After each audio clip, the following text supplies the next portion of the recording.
دیکھیں ایک مسئلہ خوب اچھی طرح سے سمجھیں. قصائی حضرات جانور ذبح سنت کے مطابق آج کل نہیں کرتے. سمجھ رہے ہیں؟ جانور ذبح کرنے کا طریقہ یہ ہے کہ اس پہ جب چھری چلائیں تو اس کی 4 رگیں کٹتی ہیں. ایک کھانے کی نالی, ایک سانس کی نالی اور 2 خون کی نالیاں ہوتی ہیں. یہ کٹتی ہیں تو خون پریشر کے ساتھ نکلنا شروع. اس کے بعد جانور کو چھوڑ دیں, وہ بڑے آرام سے کٹ جاتی ہیں. ویسے کریں گے کٹ جائیں گی.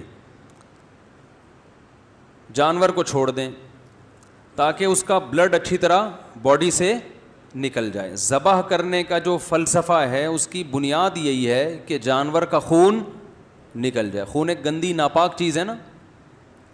قصائیوں کے پاس ٹائم کم ہوتا ہے تو وہی حساب قصائی بھی کرتے ہیں جانوروں کے ساتھ. ان کے پاس بھی ٹائم نہیں ہوتا کہ جانور تڑپے, اس کا خون نکلے. یہ جلدی ٹھنڈا کرنے کے لیے اس کے حرام مغز میں چاقو مارتے ہیں. دیکھا ہوگا نا آپ سب نے, بھائی 4 رگیں کاٹیں, اب جانور تڑپ رہا ہے, خون نکلنے تو اس کا نہ ٹائم نہیں ہے, ابھی وسیم کا بیل بھی گرانا ہے, سلیم نے بھی رابطہ کیا ہوا ہے, ٹائم کم ہے, مقابلہ سخت ہے. تو فوراً کیا کرتے ہیں, اس کے آپ نے دیکھا ہوگا چاقو اندر مارتے ہیں. اس سے جانور کو تکلیف بھی بہت ہوتی ہے اور جانور جلدی ٹھنڈا ہو جاتا ہے. تو جانور کو اگر بہت ہی جلدی ٹھنڈا کرنا ہے تو بھائی ادھر گولی مارو ایک دم ٹھنڈا ٹھاٹ. اس ٹینشن کی ضرورت ہی نہیں ہے کہ 4 آدمی پکڑ کے رسی باندھ رہے ہیں, 6 آدمی اس کو گرا رہے ہیں, گردن گھما رہا ہے. بیل بھی دیکھ رہے ہیں کہ 10 دن سے تو میری ایسی سیوا ہو رہی تھی, اتنا پروٹوکول, ابھی اچانک ہو گیا ان لوگوں کو. تو خام میں بیل کو بھی ٹینشن میں ڈال دیا آپ لوگوں نے. تو بھائی اگر یہی ٹھنڈا ٹھاٹ ہی کرنا ہے, ٹینشن ہی نہیں لینی ہے, تو ادھر گولی مارو ختم. یا اور آسان طریقہ, ادھر ایک چاپڑ مارو اس کے گردن پہ, پیچھے سے کٹ جائے گا ایک دم گردن الگ.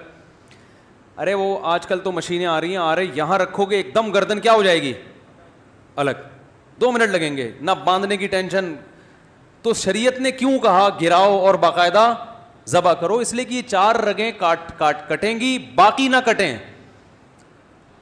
کیونکہ حرام مغز جب کٹ جاتا ہے نا تو جو دماغ ہے نا, دماغ اس کا وہ یہ آرڈر کرنا باڈی کو چھوڑ دیتا ہے کہ کوئی ایمرجنسی نافذ ہو گئی ہے.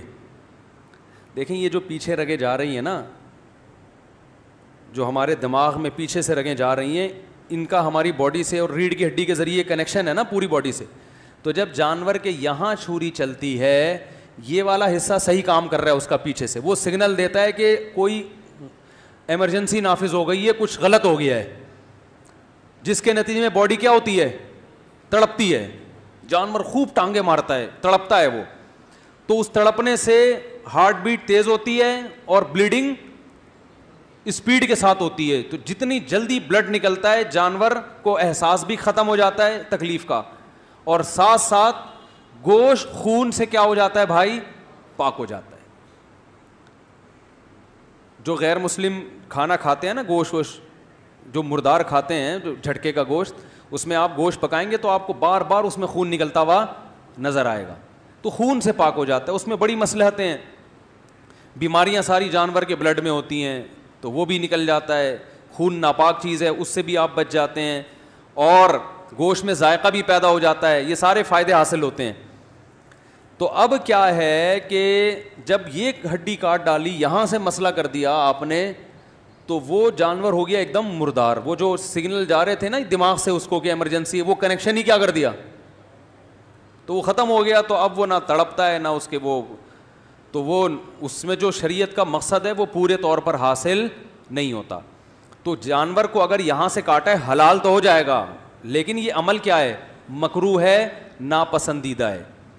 اور عام کمیلوں میں بھی نا کسائیوں کو اس کا پابند بنائیں, کیونکہ یہ بلڈ جب جانور کے گوشت میں رہتا ہے تو اسے بیماریاں بھی آتی ہیں. آپ کو پتہ ہے بڑے گوشت میں جتنی بیماریاں بلڈ کی وجہ سے ہیں. میں نے ایک ڈاکٹر سے سنا کہ اگر بڑے گوشت میں بلڈ کو اچھی طرح سے نکال دیا جائے تو بڑے گوشت کی بہت ساری بیماریاں جو بڑے گوشت کی وجہ سے ہوتی ہیں ویسے ہی ختم ہو جائیں گی.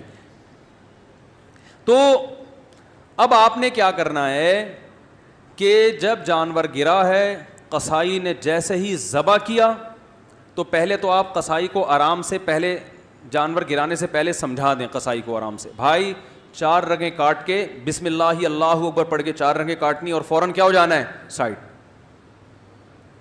ٹائم نہیں ہے تو اتنے میں دوسرا جانور گرا دو, اس کو آرام سے ٹھنڈا ہونے دو. پورے سال بقرعید کا انتظار کیا ہے تو 10 منٹ اور انتظار نہیں کر سکتے کیا؟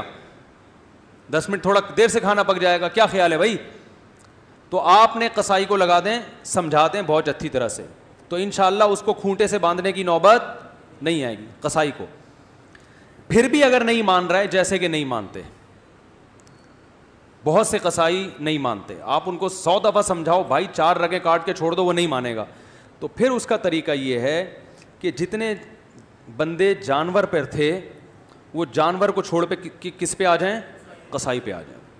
جانور اب کہیں نہیں جائے گا, گردن اس کی کٹ گئی ہے, پاؤں بندے ہوئے ہیں, 2-4 دفعہ کھڑا ہوگا کلا بازی کا, وہ نہیں بھاگنے والا, اب کسی کو سینگ وینگ نہیں مارے گا, بے فکر رہیں. اب سارے بندے جو جانور پہ تھے کس پہ آ جائیں؟ قصائی پہ آ جائیں. اور جس کھونٹے سے جانور بندھا ہوا تھا تھوڑی دیر کے لیے اس کھونٹے سے اس قصائی کو باندھ. قصائی لوگ کہتے ہیں مفتی صاحب ہماری توہین کر رہے ہیں. میں آپ کی توہین نہیں کر رہا, کیونکہ آپ یہاں تک نوبت آنے ہی نہیں دیں گے, آپ تو 4 رگیں کاٹ کے الگ ہو جائیں گے, لہذا میں آپ کی بات کر ہی نہیں رہا. لیکن پھر بھی اگر آپ الگ نہیں ہو رہے تو آپ خود بتاؤ آپ کے ساتھ اور کیا کیا جائے پھر اس کے علاوہ. اور چونکہ قصائی حضرات ہوتے ماشاءاللہ صحت مند ہیں, اس لیے میں کہتا ہوں کہ جتنے آدمی گائے پہ تھے نا وہ سارے کے سارے ادھر آ جائیں, کیونکہ اس طرح کا جو قصائی جو قابو میں آنے والا نہیں ہے. گائے کی لات برداشت ہو سکتی ہے, اس کی لات بولو بھائی وہ برداشت نہیں ہوگی. تو سارے اس پہ آ کے جس کھونٹے سے اس کو باندھا ہوا تھا, وہ بھی کرائے پہ اکثر لوگ کھونٹا لیتے ہیں, وہ کام آ جائے گا, ضائع ہونے سے بچ جائے گا نا, اس پہ باندھ دیں. جب ٹھنڈا ہو جائے تو پھر اس کو کھولیں, بولیں اب تم جانو اور بچھڑا جانے. سمجھ رہے ہیں کہ نہیں سمجھ رہے؟ ایک مسئلہ تو یہ. اور یہ عام طور پہ بھی جب گوشت خریدا کریں نا تو اس میں بھی کوشش کیا کریں, اگر یہ آپ کے لیے ممکن ہے تو جانور اپنے سامنے کٹوا کے بس اتنا کٹوایا کریں. اس کے نقصان کیا ہیں؟ حرام مغز کو کاٹنے کی پہلی بات خلاف سنت, ذبح کرنے کا سنت طریقہ نہیں ہے. دوسری بات جانور کو تکلیف ہوتی ہے, بہت ایک دم تڑپتا ہے جب اس کے لگتی ہے نا. تیسرا نقصان کیا ہے کہ گوشت میں بیماری باقی رہنے کا خطرہ ہوتا ہے بلڈ کے رہنے سے. چوتھا نقصان گوشت کے ذائقے میں بھی کمی آتی ہے, اور گوشت جلدی بھی, پانچواں بھی گوشت جلدی بھی خراب ہو جاتا ہے. اگر بلڈ اس کے اندر رہتا ہے نا تو گوشت پھر خراب ہونے کا پروسیس بھی بڑھ جاتا ہے. تو یہ 5 نقصانات سے بچنے کے لیے تھوڑا سا آپ کو ہمت کرنی پڑے گی. دوسری بات یہ ہے کہ جب قصائی سے جانور ذبح کروائیں تو اس بات کا اہتمام کریں کہ بہت سے غیر مسلم بھی بقرعید کے دنوں میں قصائی بنے ہوئے ہوتے ہیں. غیر مسلم کا ذبیحہ حلال نہیں ہے, یعنی اگر وہ ذبح کرے گا تو اس کا کھانا حلال نہیں ہے. سمجھ رہے ہیں؟ تو شک نہ کریں کسی قصائی کے بارے میں بلا وجہ, لیکن ہلکی پھلکی سی تحقیق کر لیں. مشرک کا ذبیحہ بھی حلال نہیں ہے, جو اللہ کے سوا کسی اور کو بھی مختار کل, مشکل کشا, حاجت روا سمجھتا ہو. عید کی نماز 6:40 پہ, بہت دیر سے نہیں ہو رہی؟ اچھا چلو بہت دیر سے ہو رہی ہے یار. بقرعید میں تو لوگ ایسے اسپیڈ میں ہوتے ہیں. چلو بہرحال 6:40 پہ. تو توحید پرست ہونا چاہیے. تو آپ پہلے سے جانتے ہیں اگر تو ٹھیک ہے, نہیں تو آج کل آپ کو پتہ ہے خود مسلمانوں میں شرک بہت تیزی سے پھیل گیا ہے. تو کسی ایسے سے ذبح نہ کروائیں جو بالکل بلا تعویل آپ صلی اللہ علیہ وسلم کو حاجت روا, مشکل کشا, ہر جگہ موجود, تو اللہ اور رسول میں کوئی فرق ہی نہیں چھوڑا اس نے. تو اس طرح بھی اگر ہے تو پھر بھی ذبیحہ حلال نہیں ہوگا, چاہے وہ شیعہ میں ہو, دیوبندی میں ہو, بریلوی میں ہو, اہل حدیث میں ہو, کسی میں بھی ہو. مسلک کی بات نہیں ہے, بات ہے شخصیت کی, کہ کوئی شخص بھی اس عقیدے کا حامل ہے تو اس کا ذبیحہ حلال نہیں ہے. وہمی بننے کی ضرورت نہیں ہے کہ اب آپ ہر آدمی کے لیبارٹری ٹیسٹ کروانے لگیں کہ کیا عقیدہ ہے تیرا. جس کے بارے میں سیاق و سباق حالات سے لگ رہا ہو کہ یہ گڑبڑی ہے تو پھر اس سے پوچھ لیں. سمجھ رہے ہو؟ نہیں تو نارملی سب الحمدللہ توحید پرستی ہوتے ہیں.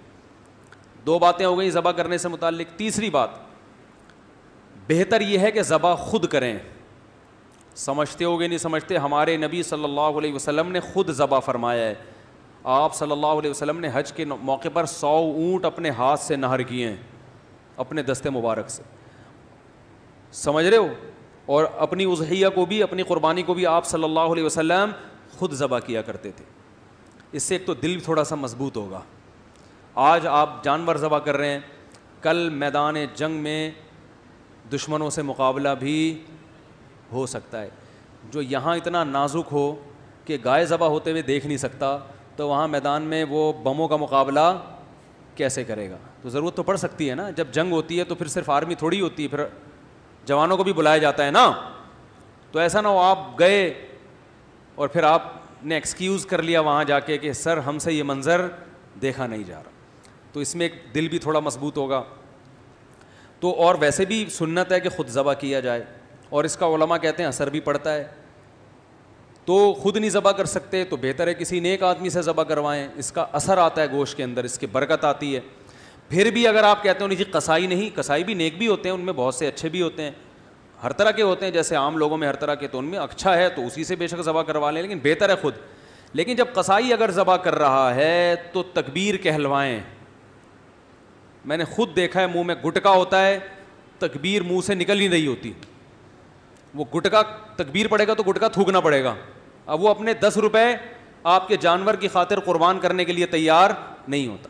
منہ میں پان ہوتا ہے, گٹکا ہوتا ہے, تو ایسے موقع پہ اس کو بولیں ذرا منہ سے زور سے کیا پڑھو, تکبیر. اور ویسے بھی جب مرغیاں خریدنے جاتے ہیں نا تو ان کو بھی دیکھا کریں تکبیر پڑھ بھی رہے ہیں کہ نہیں پڑھ رہے ہیں, کیونکہ تکبیر جان بوجھ کر اگر کسی نے چھوڑ دی تو جانور حلال نہیں ہوگا. بھولے سے چھوٹ گئی تو حلال ہے جان کر.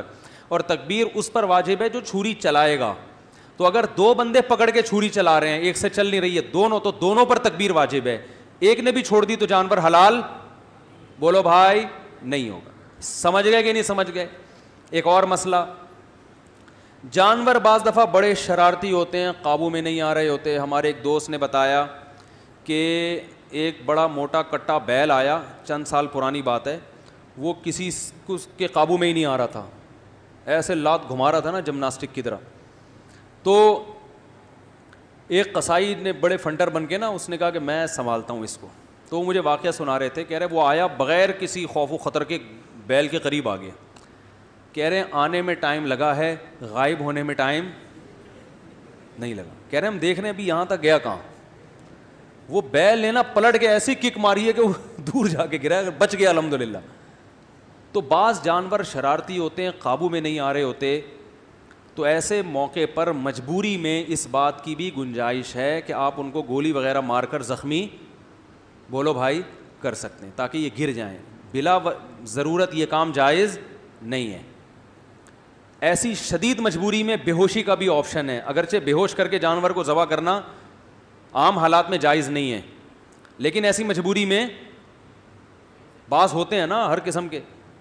اور آسان حل یہ ہے کہ اگر جانور آپ سے نہیں گر رہا, جانور گرانے کے چکر میں 20-30 لوگ بعض دفعہ گر جاتے ہیں, وہ کہتے ہیں یار ذبح اس نے ہونا تھا, وہ ہم رہے ہیں. تو اگر کنٹرول میں بالکل بھی نہیں آ رہا ہے تو کھڑے کھڑے اس کو ذبح بھی کیا جا سکتا ہے.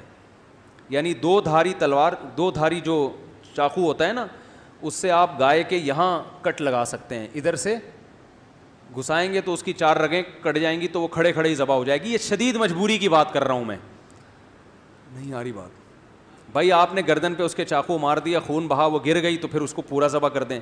تو مجبوری میں اس طرح بھی کرنا جائز ہے. سمجھ رہے ہیں کہ نہیں سمجھ رہے ہیں؟ تو ایک مسئلہ یہ ہو گیا. اہم ترین مسئلہ ایک یہ بھی ہے کہ جانور کے قربان ہونے کے بعد گائے میں جو شریک ہیں تو ان کا گوشت تول کے تقسیم کرنا واجب ہے, اندازے سے تقسیم جائز نہیں ہے, چاہے سب شرکا راضی ہی کیوں نہ ہو. کیونکہ گوشت سودی اموال میں سے ہے. اس میں جیسے 10 روپے کے بدلے میں آپ 11 روپے نہیں لے سکتے, تو گوشت میں 1 پاؤ 1 چھٹانک گوشت بھی دوسری طرف چلا گیا تو وہ سود کے حکم میں آ جائے گا. اس کے دلائل کسی وقت تفصیل سے بتا دوں گا, پہلے بتا بھی چکا ہوں. ابھی فی الحال اتنا ذہن میں رکھیں کہ ایک 7 حصے جو گوشت کے کریں گے, تول کے تقسیم کرنا بولو بھائی ضروری. اگر تقسیم ہو رہی ہے, تقسیم سے بچنا چاہتے ہیں تو 7 حصوں میں کلیجی ملا دیں, تاکہ ادھر گوشت اگر زیادہ گیا تو کلیجی کے مقابلے میں ہو جائے. جیسے 10 روپے کے بدلے میں 11 روپے اگر لینے ہیں تو 10 روپے کے ساتھ کوئی ماچس واچس کوئی ٹرافی ملا دیں گے تو جائز ہو جائے گا نا. تو اضافی 1 روپے اس ٹرافی کے مقابلے میں ہو جائے گا, ماچس کے مقابلے میں ہو جائے گا. تو ایسے ہی گوشت کی جب 60 ڈھیریاں بنائی جائیں تو ہر ڈھیری میں تھوڑی سی کلیجی ملا دیں, اور شروع میں کلیجی کی جو 60 ڈھیریاں بنائیں تو ہر ڈھیری میں تھوڑا سا گوشت ملا دیں, تو پھر تول کی ٹینشن سے بچ جائیں گے. نہیں آ رہی بات؟ آسان ہے یار. خلاصہ بتا دیتا ہوں, گوشت تول کے تقسیم کریں اور کلیجے بھی ہر ایک میں تھوڑی تھوڑی ملا دیں, بس اتنا